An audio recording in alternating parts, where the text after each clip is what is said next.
ቅዱስ ገብርኤል አስቀድሞ ደብረ ከርቤ ትባል ብሎ ጠርቷታልና ደብረ ከርቤ ማለት መካነ መስቀል ማለት ነው። ይህንንም ሰሎሞን በመኃልየ ርዕሰ ደብረ ከርቤ ብሎ የተናገረላት መካነ መስቀሉ ደብረ ከርቤ ናት። ደብረ ከርቤ አርአያ መስቀል ይህችም ደብረ ከርቤ የመስቀል አርአያ አምሳል ናት። አዘዝኩ ከመ ይንበሩ ዲቤሃ እምአበዊነ እስራኤል እለ ተሃሪው ለመንግሥት በመንግስት የተመረጡ በመንግስት በክህነት የተመረጡ የነገስታቱ የካህናቱ ልጆች በዚህ ቦታ ላይ ጥበብ ሥጋዊን ጥበብ መንፈሳዊን እየተማሩ እንዲኖሩ ትእዛዝ አዘዝኩ። ወበእንተዝ በጸጋ እግዚአብሔር ሰመይናሃ ደብረ ነገሥት። ስለዚህ ይችን ቦታ ቀድሞ ደብረ ነገሥት ብለን ሰይመናታል። ይችን ቦታ 3 ጊዜ ስመ ተፋልሶ አግኝቷታል።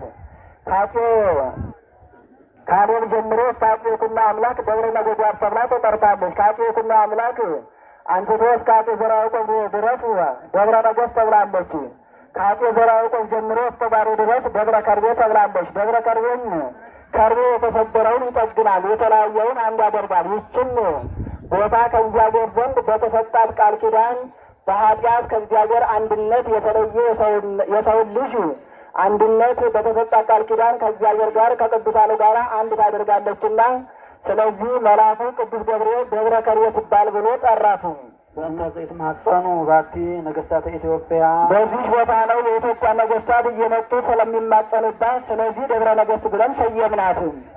ካህናተኒ ሰማዩ ዳግመኛው ካህናቱ ጳጳሳቱ ደብረ ነጎድጓድ ደብረ ከርቤ ብለው ሰየሟት።